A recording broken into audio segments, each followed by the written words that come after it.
Welcome to episode 20 of the Popanimecomics Lounge. My guest today is Craig Anderson, a British referee. But before we get into the interview, I'd like to remind everybody to follow us on Twitter at PopAnimeComics and to check out the website popanimecomics.com, which writes about anime, comics, and pop culture. So without further ado, let's dive right into this interview. So when were you first introduced to wrestling? I think probably when I was like 8 or 9, maybe a bit younger. My mum didn't like us watching wrestling at that age, shockingly. Me and my brother.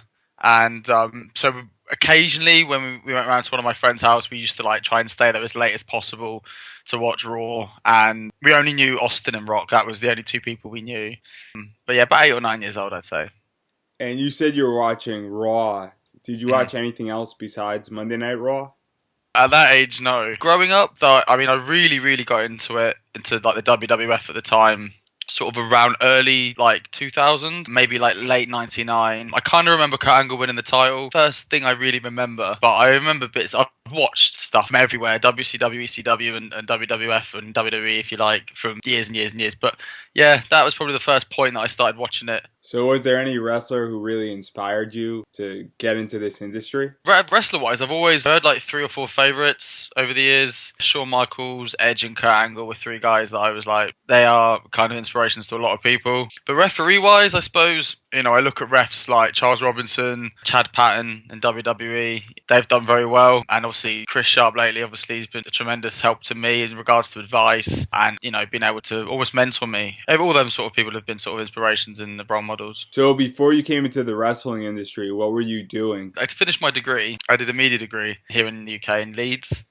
Just thought I was going to get a job afterwards. I wanted to do like radio. I did a lot of radio broadcasting work. So I would have really been happy with like a job in radio or that kind of thing. I used to do a wrestling podcast myself for like a few projects. I know like the whole being interviewed as opposed to interviewing is a weird dynamic. But I just thought I was going to get a job. And then I sort of, in the beginning of my 3rd year of uni, I got into wrestling. How did you get involved with your first promotion in wrestling? And what was your job in that promotion? My first job, because I got in touch with a school in Leeds called Grapple, and I said, I'm a media student, I'd love to get some more experience, maybe ring announcing, or if you need a commentator, I'd love to, I don't know how big your company is, or, I'd love to do that. And they said, yeah, we've got a show in like 4 weeks that's being filmed. We're a school, so we're all up for giving opportunity. Why not? We'll give you a chance.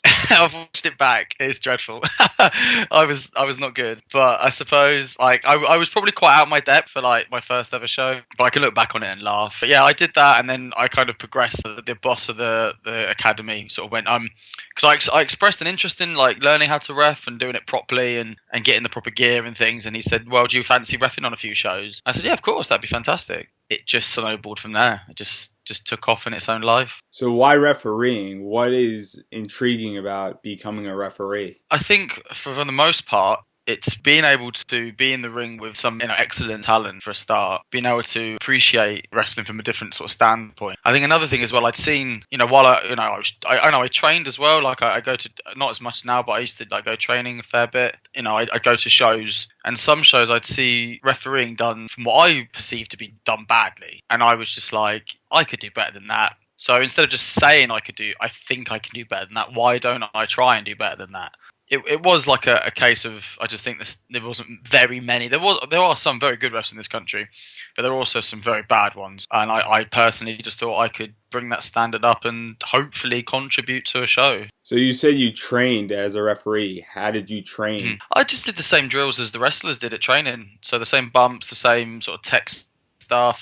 Not so much into the high flying, but like I do the same. I mean, it's great for fitness as well, and it helps tremendously with positioning. When someone's hooking up for a move, you kind of know, okay, they're going to go this way, I need to be over there.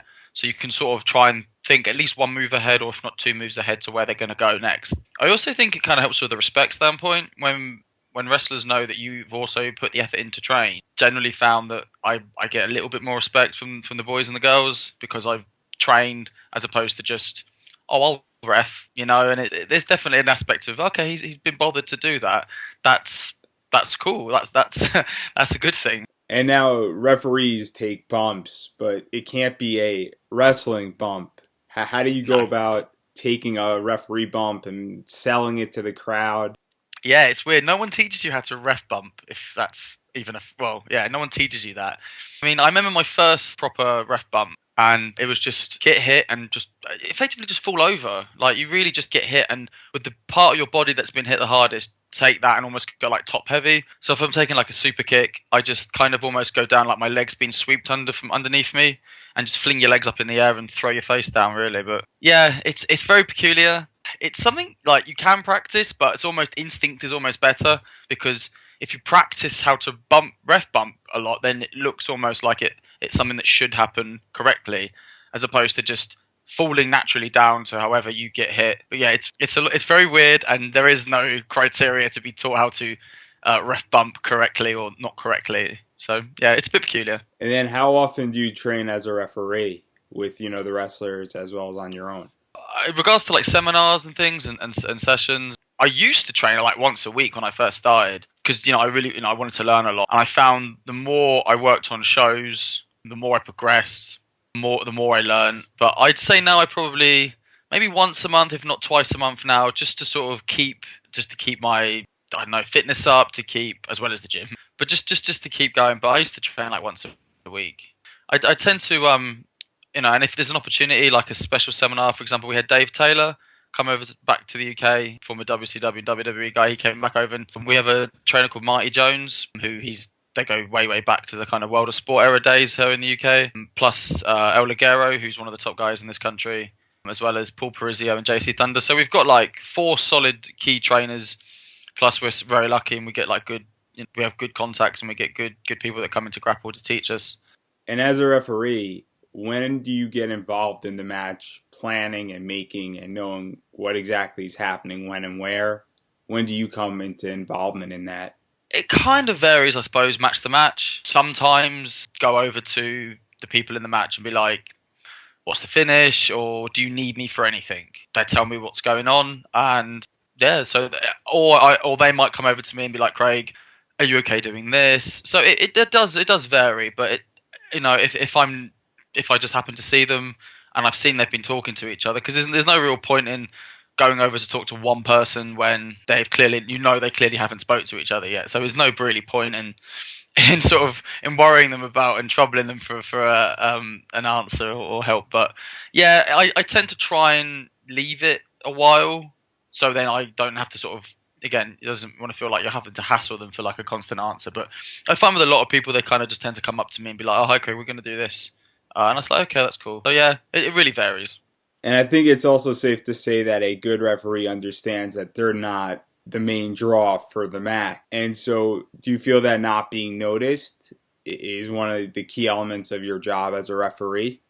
Absolutely. Being 5'6" has always got me grief, but being 5'6" in wrestling is brilliant, because I'm a small ref that can keep out of the way. I'd rather a wrestler that I've only worked with like once or twice. If he or she can't remember my name, then that's great, because I've clearly not got in the way or done something to appease them, if you sort of know what I mean. It's like if you do something that someone annoys you, it's like, oh, you never forget that person's name. But yeah, being invisible is key. Being as neutral as possible. Just like a prime example, I will happily like grow a beard out or like have facial hair, but then the day before or the morning before a show, all comes off, nice clean cut hair, nothing too wild with the other hair department. You know what I mean? Just being as professional as possible, because effectively whatever company you're working for, you're representing their product. And if I've got silly hair or too outrageous style, then that could take away from the guys in the ring, and they're the one taking the bumps. They're the one that's they're there and entertaining.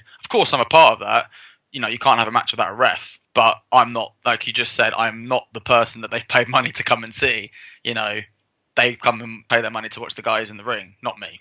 And as a referee, you have a variety of tools to control a match, including a count out, rope breaks, breaking holds. How do you utilize these tools to control the pacing of the match? So if, for example, I know there might be a little bit of a brawl on the outside, or I know they're going to go wandering a bit, sometimes I'll kind of like almost remonstrate with them for like a bit longer, which gives them easily another 10 to 15 seconds on the outside. If, for example, someone's on the outside down and someone's in the ring, I might get up to like 3 or 4 and then sort of turn around and tell the other person to back up or something, just so you can control the count by also giving guys in the ring sort of more time, move around to take their time. Because if I do counts too quickly, or if I do counts too slowly, pace of the match can either be too quick, so that the match either doesn't like pace well and it looks rushed when it clearly isn't, because my counts are too quick, or if they're too slow, things might be drawn out way too long than it should really be. It's important to know, if you can, bits and bobs what they're planning. You got to pace yourself. There's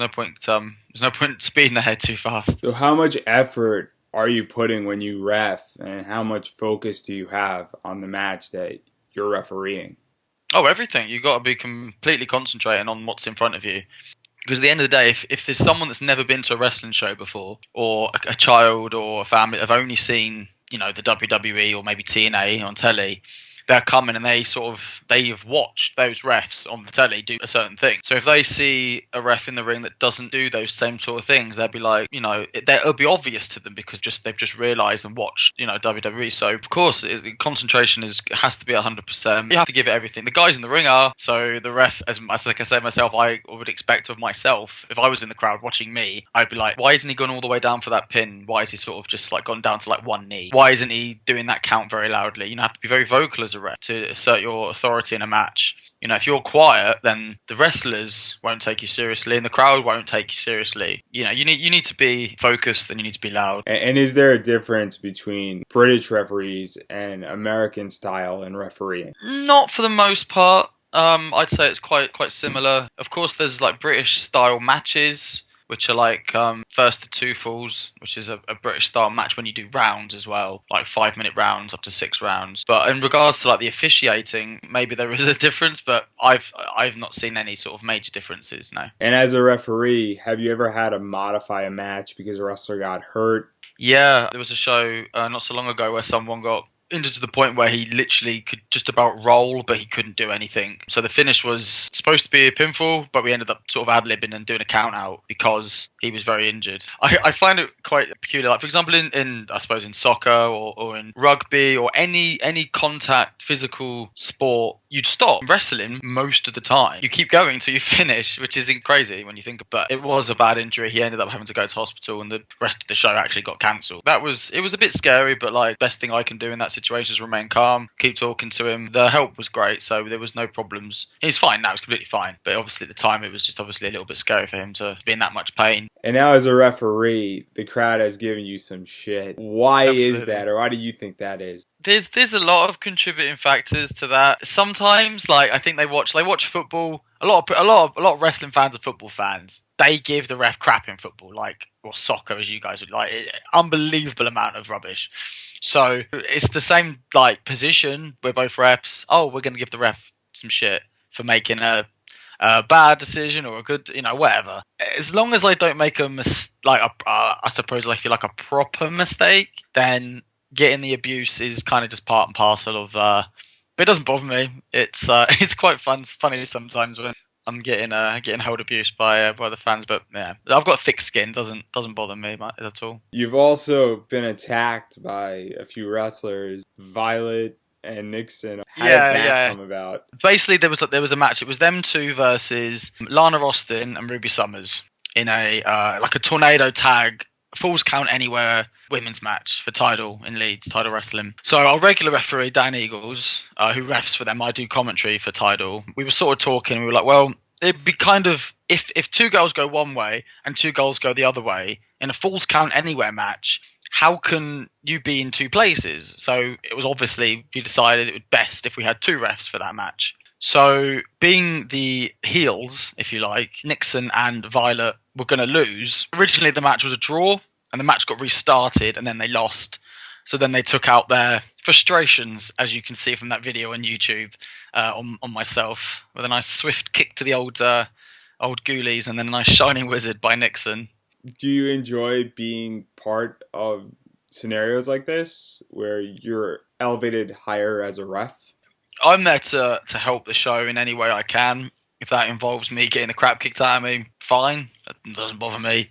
If it involves me doing something to someone else, fine. But I'm happy as an official or a commentator, whatever position I've been booked in by a company to represent their company and do what they want me to do. Now, you have worked for a variety of companies, naming a few here: GGW, TCW, Grapple Wrestling, and recently Hope Wrestling. How do you get referee jobs in these promotions? Well, Grapple is the academy, so they the first ones to sort of give me a chance, give me a shot. After that, compare wrestling to any sort of industry, really. You start at the bottom, and through hard work and showing you're reliable, showing you're worth something, you get built up and built up and built up. And then, you think, oh, he's good, well, we'll use him on my show. Oh, she's good, I'll use him on my show. Same for refs. I networked around a bunch of shows, like local shows I'd go and watch. My first outside booking from Grapple, I just happened to sit next to a promoter at a completely different show. It wasn't even his show. And he said, oh, you're a ref, Craig, aren't you? I said, yes, I am. Oh, well, I want to do this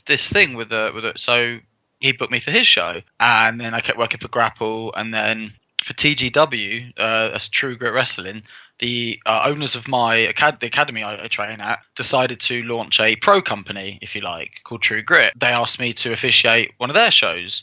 So that means I got to work with, some really good top level guys. So then I can say, when a company goes, oh, Craig, we want to use you for our show, but who have you worked with? I can then say, I've worked with them. Oh, that's okay then. So he's not completely stupid. And for Hope was cool because the promoter Harvey Dale gave me an opportunity where we went for a big kind of meeting for it was almost like an NXT version of Hope. He wanted to do like a Hope Future kind of thing, and I obviously went to sort of talk to him about officiating for Hope Future. About 2 months later, I get a message on Facebook saying, we need a ref for Friday. Are you free? And I was like, yeah, absolutely. For his main show. And I went down and I did some matches for him on the show, and he asked me to come every show he had. It's about, it's luck, because that was a lot of luck. I was originally just doing the Hope Future shows, and then from there you just end up, when someone asks, who have you worked with? Because that's kind of what it comes down to. When people go, oh, who have you worked for? That's the question you get asked all the time. Who have you worked for, and who have you worked with? So I suppose, and I guess people ask that because, one, they can then check. It's like a reference in a job. When you're going for a new job, you can be like, okay, my reference is Mr. Blogs. Here's his number. Whereas with wrestling, it's like, who have you worked with? Because then they can just message them on Facebook and go, oh, if you work with this person, because they said you worked with them, were they any good? And then, of course, they can either say, no, he was rotten, or he was all right. So that's up to them, obviously. But that's kind of how I ended up with them companies. Would you say that networking is important in the wrestling industry? Absolutely. If you're not necessarily booked on a show that weekend, and you're able to get to a show, I'm not saying you have to go to shows, but if you're able to sort of get around and go to local shows, maybe some other trainees are going to a show to watch, and you can sort of jump in the car with them or get the train with them or the bus with them, then absolutely, because it's wrestling, so you're going to hopefully have fun and enjoy yourself anyway, because you get to watch wrestling and hopefully maybe even learn a few things.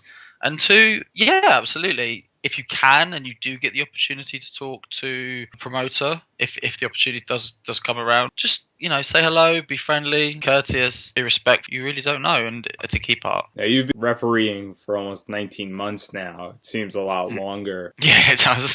How do you remember all the rules and the stipulations for matches, and what do you do if you forget a certain stipulation? I'm trying to think of a situation where that may have happened. I don't actually think, touch wood, so far, I've forgotten a major rule. Occasionally I may have once or twice almost enforced a rule that wasn't necessary. Like in triple threat matches, no disqualification, no count out. So if there's choking on the ropes, there's nothing I can do. Really, I can't count, I can't do anything, can't do a thing. So sometimes in heat of the moments, sometimes you may start counting, or triple threat matches, when big old 10 count, again, can't do anything because even though everyone's down, you can't count because there's 3 of them, there's not 2 of them. So maybe once or twice, but generally, at the end of the day, my job is to remember all that, So if I forget, then that's not great. I do remember one occasion that Harvey Dale, again at Hope, will always remind me of. There was a lot of shenanigans going on in a match between Jigsaw, who was over here, and El Ligero, who I mentioned earlier. There was a lot of shenanigans, and they were basically up to I think they were up to a 7 count. For whatever particular reason, I completely forgot the number 8 even existed. Went straight to 9. They got back in the ring in time, time. Time I didn't even notice, didn't even realise. Dale very much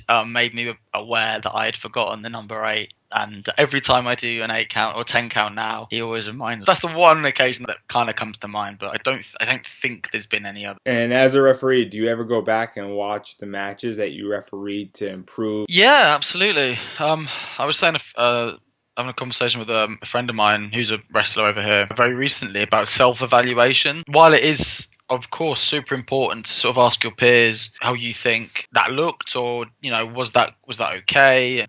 Would you expect a ref to do that? I think a self-evaluation and watching something back is also super important, because then I can almost take a step back from the matches or the show I've done and be like, right, I'm going to sit here and watch this as like a fan, if you like. And I'm going to watch me as the ref. And would I expect the ref to do that? Would I expect the ref to do this? And then obviously think, well, I don't like where I'm standing here. Or even silly little things like I don't like how I'm standing there, or I don't like the position in there. I'll be like, right, I'm not going to do that again. Or at least try my best not to do that again. So yeah, I try and make a conscious effort to sort of watch stuff back when it becomes available to evaluate myself, yes. And as an independent referee, can you describe what your weekly schedule looks like? I have a full-time job Monday to Friday, which obviously pays the bills and stuff. While I'd love wrestling to be the job that I can do full-time, not yet. That's not a viable option to be able to live. I suppose if you take like last week, for example, I had Hope Wrestling on the Friday, the 25th of September, and then I went to that was in Mansfield, and then I came home back to Leeds, and then went off to Sheffield the next day for EBW, Elite British Wrestling.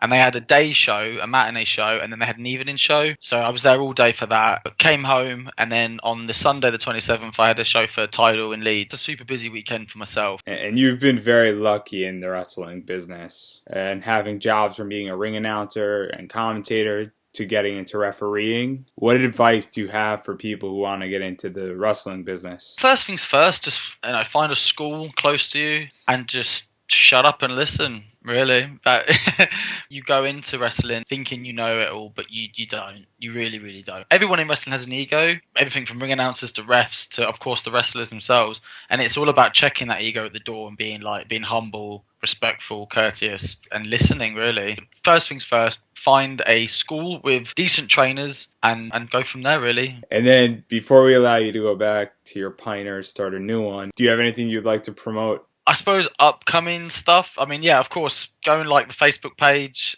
Craig Anderson Pro Wrestling Ref. Follow me on Twitter. It's @the_Mr. Anderson. Got a few shows I got coming up. Of course, go and check out Hope Wrestling. Just recently been booked by Southside Wrestling, which is just going to be awesome. And that's in October. So go check them out as well. There's a few other things coming up that I can't actually say right now, but again, please go check out the Facebook page and I'll be able to sort of announce them in due course. Go and check the Facebook page out. Craig Anderson Pro Wrestling Ref. That's the one. Thank you for listening to this podcast, and remember to subscribe to this podcast so it finds you and you don't find it, and to like us on Twitter @PopAnimeComics and on our Facebook page Pop Anime Comics. Till next podcast, have a great week, everybody.